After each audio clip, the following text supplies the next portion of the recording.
Hi there, this is part 2 of my resin reveals. Try to make this one a little bit shorter. Please forgive the viewing because my iPod, I don't know, it doesn't want to film, so I'm using my cell phone.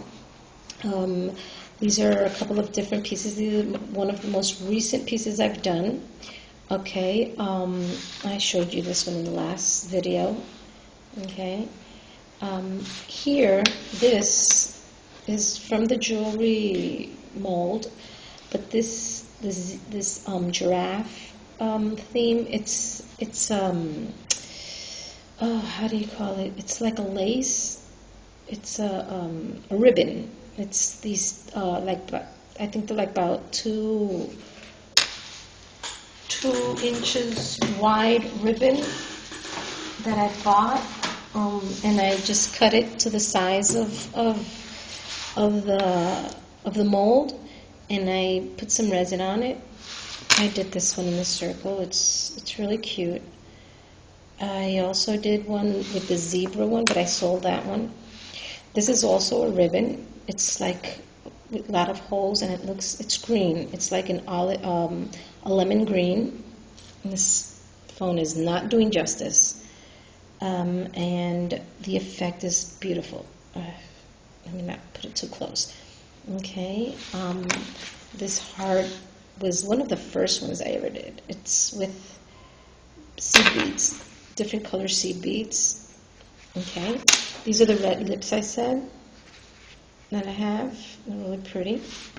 And this, I saw this video on diacrylic, I think it is that you pronounce it. It's a fused glass. It's glass fusing, and it was really, I really liked it. But then I said, oh, I could, try and do this. I saw that Fran from Little Windows, she has these papers and this kit that does it. So I tried to do exactly the same thing. It didn't come out very pretty. It's the first thing, so it's just a matter of practicing and how to arrange the papers and the selection of papers. So, but it comes out very pretty. My friends have seen it and they love it, so it's really nice. Okay, that's that. I also bought these bezels, and what I don't like is that they stay flat. I have to do something so that they can like dome a bit, but they're very pretty. Now this, I want to show this. I want people to let me know what happened here.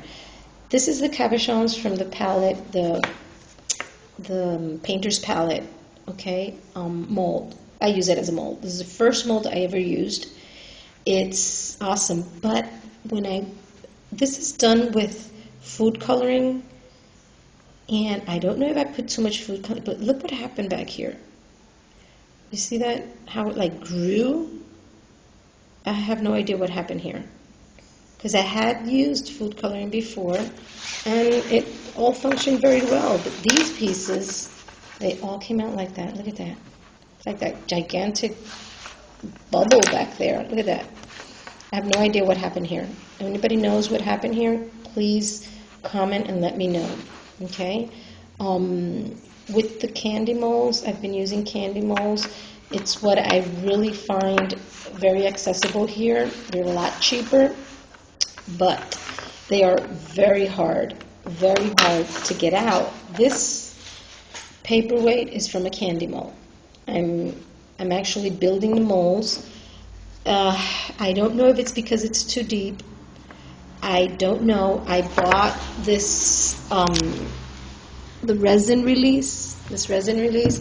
I don't know how this functions because it did not work on me. I sprayed this on the mold, and no, it didn't help. I don't know if I'm using it wrong. It says to spray it and let it dry. I sprayed it, I let it dry. It stained my mold, and it didn't help me get the mold out. What I did was stick it in the freezer.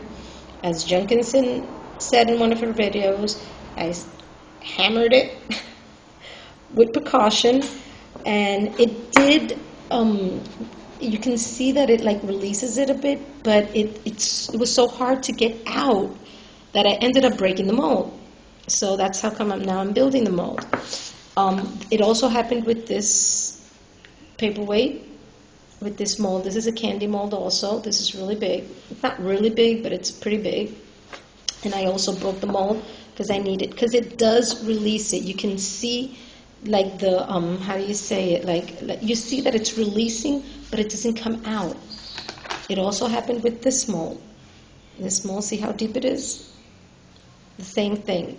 I would see that it would release, but the mold, the piece would not come out of the mold.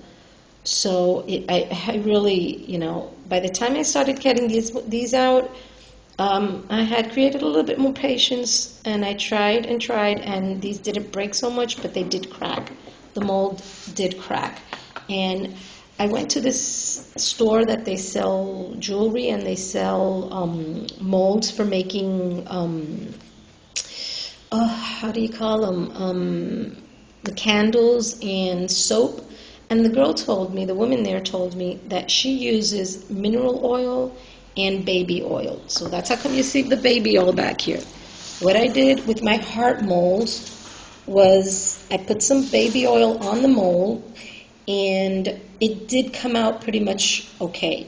But the mold, I still had to put the mold in the freezer, and I did have to hammer it a bit, but it was just a little bit, just one little whack, and it released it. But the mold did crack. So I don't know. I really need help. I do buy a couple of silicone molds, like this star mold, but this one I bought it on the internet. They're kind of a bit expensive, but I have no choice. Okay, so if anybody has any tips, any ideas as what I can do, please help me out, really. I really like this. This was also one of the first things I did. I tried to put the pearls in, and I didn't know. When I did this, I thought the pearls were going to stay exactly where I put them. I don't know if you can see them. There they go. But when I got home, I saw that they had all gone to the edges, and it was like, what happened here? And then, I kept on looking and searching, and I found out that, well, you had to wait till they settle in a bit, the resin, so that you can, and they are always going to float to some different place. So that I learned, and I'm dealing with that. So nothing. Oh, this is cute. I don't know if you saw this on your first video. It's a shell I found outside. I cleaned it up. I put some nail polish on it, and I made a ring, and it's super awesome. So nothing, guys. Please, please, please. I need help. I need advice. If anybody is willing to help me and let me know what things I can do, I will appreciate it. Thank you guys for everything. Nothing. God bless you guys, and please remember to comment, rate, and subscribe. Okay? God bless you guys. Bye.